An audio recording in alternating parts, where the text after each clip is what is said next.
Halo, saat ini saya lagi bersama dengan salah satu pelaku usaha UMKM. Kita akan membahas mengenai legalitas usaha di ranah UMKM tentunya, dan bagaimana perkembangan usaha UMKM yang sedang dijalankan oleh salah satu pelaku usaha ini. Boleh Bapak perkenalkan diri terlebih dahulu dan usahanya bagaimana? Terima kasih. Ya, selamat sore menjelang malam. Perkenalkan, nama saya Rizal Canego. Saya pelaku usaha UMKM yang bergerak di bidang rumah makan. Jadi keuntungan dari usaha UMKM itu sendiri adalah untuk membantu meningkatkan pertumbuhan ekonomi kita di negara ini.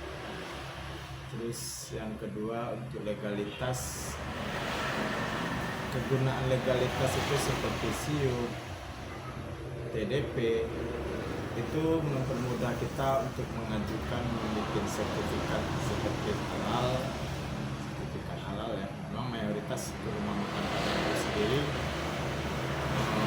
halal, tapi alangkah bagusnya kalau kita bikin legalitas sertifikat halalnya. Terus keuntungan yang kedua itu dari usaha UMKM ini untuk meningkatkan perekonomian bangsa. Jadi kita tidak tergantung ke pemerintahan, dalam artian kita menciptakan lapangan pekerjaan sendiri, lapangan kerja sendiri. Minimal dalam satu usaha rumah makan itu kita membutuhkan tenaga 3 personil ya, membantu di dapur, pelayan di depan gitu. Terus Kalau usaha Bapak udah berapa lama? saya menjalankan usaha rumah makan ini dari tahun 2012. 2012 berarti sekarang 2025, Sudah 13 tahun. 13 tahun. Untuk ininya rumah makannya ini berarti Bapak kelola sendiri atau? Iya, betul. Jadi di dalam rumah makan itu sendiri, usaha rumah makan itu sendiri, harus kita yang pegang untuk pertama dari segi cita rasa ya. Kita harus mempertahankan cita rasa khas Padang itu sendiri. Jadi kalau ada pun kita pakai personil lain atau anggota lain, karyawan lain untuk rumah makan Padang itu kayaknya kurang pas gitu. Jadi harus kita sendiri yang terjun ke untuk kokinya gitu, chefnya seperti itu. Sudah 13 tahun berusaha nih, Pak. Ya, insya Allah udah 13 tahun. Bapak juga bilang tadi salah satunya UMKM ini membentuk lapangan pekerjaan baru gitu. Untuk lapangan pekerjaan. Nah, kalau dari Bapak sendiri melalui usaha yang udah 13 tahun, sudah berapa banyak orang-orang yang sudah mencari pekerjaan? Dari tahun 2011 sampai saat sekarang ini ada sekitar 12 orang ya, 12 sampai 15, saya sudah tidak ingat lagi. Saya ingat segitu, sekitar 12 sampai 15 orang. Ada yang sudah nikah, ada yang kembali ke kampung, ada yang buka sendiri gitu. Ada yang bikin usaha lain gitu. Nah, seperti itu. Kalau mengenai legalitas, tadi saya dengar Bapak sudah paham betul mengenai legalitas usaha, Bapak nyebut TDP, SIUP. Salah satunya ini untuk pembuatan sertifikasi halal ya, Pak? Sertifikasi halal. Tapi kalau Bapak sendiri yang sudah paham betul dengan legalitas usaha ini, Bapak sudah punya legalitas nggak untuk usaha? Sudah, kita punya SIUP, TDP ya, dibarengin dengan NPWP. Kalau NPWP dia memang Wajib. relatif sih ya, maksudnya kita mau pakai juga nggak apa-apa, nggak dipakai juga nggak apa-apa. Itu kan keuntungannya untuk pelaku usaha UMKM itu sendiri untuk melaporkan penghasilan untuk perpajakan SPT. SPT tahunannya gitu. Oke. Berarti karena sudah paham betul dengan bagaimana legalitas usaha, harusnya saya tidak perlu menjelaskan lebih langsung. Tapi saya mau sedikit minta pengalaman Bapak mengenai, tadi kan sudah secara ininya sudah dijelaskan ya sama Bapak tadi mengenai keuntungan apa ketika memiliki legalitas usaha. Nah, kalau kenyataannya Pak, ada nggak struggle atau permasalahan yang terjadi yang justru lebih kayak kayaknya ini harusnya lebih dimudahkan deh oleh pemerintah dan Iya, kalau untuk legalitas ya seharusnya itu memang harus dipermudah. Cuman permohonan kami ya terutama saya pribadi gitu, kalau bisa jangan dikenakan pajak dulu.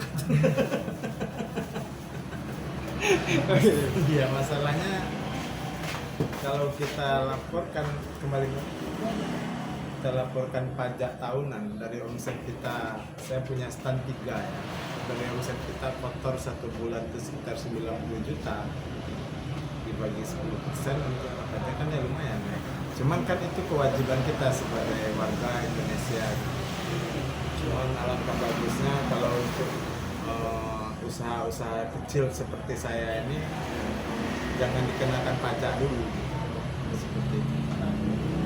nanti permasalahannya beratnya di pajak. Iya. Kenapa? Kalau menurut Bapak apa masalahnya? Apakah karena mungkin dari perhitungannya yang salah atau lebih baiknya bagaimana? Ya, karena pajak itu uangnya nggak jelas loh mas. Nggak jelas gimana? Kita bayar pajak tapi hasil pajak kita dikorupsi. Oh. Gimana ceritanya? Jadi Bapak lebih was-was ini sebenarnya hasil pajak kita kemana? Gitu.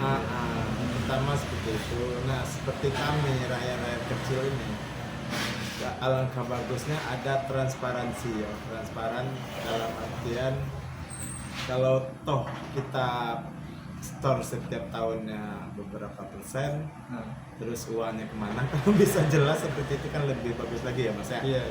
Seperti itu. Apalagi pajaknya dari UMKM harusnya ada transparansi gitu ya. Iya. Kalau istilahnya kayak pajak dari UMKM juga bisa dikembalikan sekian persen untuk UMKM juga gitu maksudnya. Atau untuk pengembangan usaha, contoh mungkin ada rekan-rekan kita yang usahanya masih tahap merintis ya kan, sementara mereka butuh modal. Nah untuk saat ini kalau mengajukan perbankan kan dibatas, ya kan? Dibatas harus pakai ini sertifikat atau segala macam, terus kayak apa namanya kurs itu sendiri. Kadang-kadang seperti ini ya, karena teman-teman itu butuh, dia tidak memikirkan dampak ke belakangnya gitu. Yang penting sekarang dia itu dapat modal dulu, usaha dulu, apa nanti dia usahanya berkembang atau tidak, kan mereka tidak pikirkan seperti itu. Sekarang itu yang mereka pikirkan cuman gimana supaya perutnya terisi seperti itu, usahanya berjalan gitu. Nah langkah bagusnya kalau untuk ya saya pribadi ke pemerintah kalau bisa UMKM seperti saya ini ya diperhatikan langsung gimana bagusnya apa yang seharusnya kami jadi seperti ini apa disesuaikan hak dan kewajiban seperti negara ya kan, negara dia menerima Pajak. hak ya, hak pajak gitu. Nah terus kewajibannya itu apa sekedar memungut aja, terusnya kan ada kewajibannya dia membantu UMKM atau gimana seperti itu. Nah sekarang kita cuman bayar kewajiban aja, hak kita nggak diterima, gimana coba itu mas? Seperti itu mas. Berarti dalam pelaksanaannya ini lagi apa? Iya, Pelaksanaannya masih kurang optimal lah istilahnya. jadi untuk pemerintah kalau bisa saran saya sih dari pengusaha kecil ya, pengusaha kecil menengah, kalau dikategorikan pengusaha kecil lah, kalau bisa tolong perhatikan kami gitu. Perhatikan kami biar perekonomian negara kita itu minimal bisa meskipun tidak, kalau maunya sih maju ya, tapi minimal sedikit berkembang lah. Ibarat kita lari jangan lari di tempat gitu, minimal lari maraton gitu loh mas. Jadi sedikit dia sampai Pelan tapi jangka panjang Iya. gitu ya. Kalau ini kan tidak, lari di situ aja, lari di tempat lari maraton aja di situ aja ya kan, 1 tahun 2 tahun sampai sekian tahun ya seperti itu aja, seperti itu Mas. Siap, siap. Baik Pak, terima kasih atas pandangannya. Tadi saya mau menawarkan untuk legalitas usaha ke Bapak, tapi karena Bapak sudah ada, saya tidak perlu tawarkan.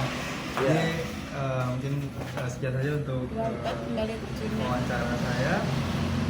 Saya ucapkan terima kasih kepada Bapak, dan semoga apa yang Bapak sampaikan bisa didengar juga ya sama rekan-rekan yang ada pemerintah. Nah, ini akan jadi kajian juga untuk kita. Amin. Terima kasih Pak. Ya.